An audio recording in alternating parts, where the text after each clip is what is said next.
হাওড়ার উদয়নারায়ণপুরের বেশ কিছু জায়গায় জল নামতে শুরু করলেও সেই জল নেমে প্লাবিত হয়েছে আমদা 2 নম্বর ব্লকের একাধিক গ্রাম। প্রশাসনিক সূত্রে জানা গিয়েছে, আমদা 2 নম্বর ব্লকের 9টি গ্রাম পঞ্চায়েতের প্রায় 50টি গ্রাম জলমগ্ন। জলের তলায় শেহাগড়ি থেকে জয়পুর এবং ঝিকিরাগামী রাস্তা, জলের তলায় বহু গ্রাম। যোগাযোগ সম্পূর্ণভাবে বিচ্ছিন্ন। যোগাযোগের মাধ্যম একমাত্র ডিঙি নৌকো। পাশাপাশি শুরু হয়েছে চরম জলকষ্ট। খুবই ভয়াবহ পরিস্থিতি। এখন জল বাড়ছে, জল প্রচণ্ড পরিমাণে বাড়ছে। আমাদের যে গ্রামগুলো রাস্তাতে এক গলা, কোনো জায়গায় মানুষ সমান এরকম জল হয়ে গেছে। জল কি আরো বাড়বে?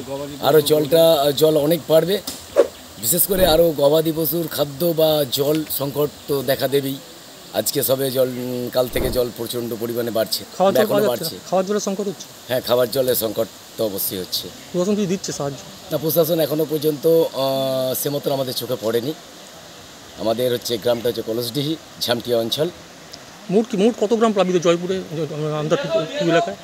আমতা টুয়ে তো অমরাগড়ি পঞ্চায়েত, ঝামটিয়া পঞ্চায়েত, ছিকেরা আর কাশমলিটা ততটা যায়নি। মোটামুটি 50-এর উপর গ্রাম প্লাবিত। হ্যাঁ, অবশ্যই। আপনার নাম? আমার নাম হচ্ছে বিলাস দলুই। আমতা 2 নম্বর ব্লক, বিশেষত এই বিধানসভা কেন্দ্রের বন্যাপ্রবণ এলাকা। আপনারা জানেন যে গতকাল আমাদের মাননীয় মুখ্যমন্ত্রী এসেছিলেন, নির্দেশ দিয়েছেন কোনো জায়গায় কোনো আমাদের গাফিলতি না থাকে। আমরা সকাল থেকে নয়, প্রথম দিন থেকেই আমরা সচেষ্ট আছি।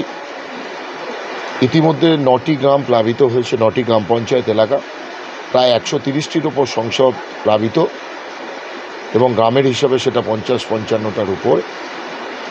জলস্তর বাড়ছে।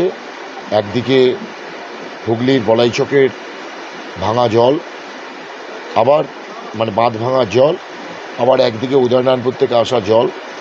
আমতায় পুরো একটা জলের স্টোরেজ তৈরি হচ্ছে, প্রায় এক এক জায়গায় কোথাও 6 ফুট, কোথাও 7 ফুট, কোথাও 8 ফুট এই জলমগ্ন হচ্ছে এলাকা।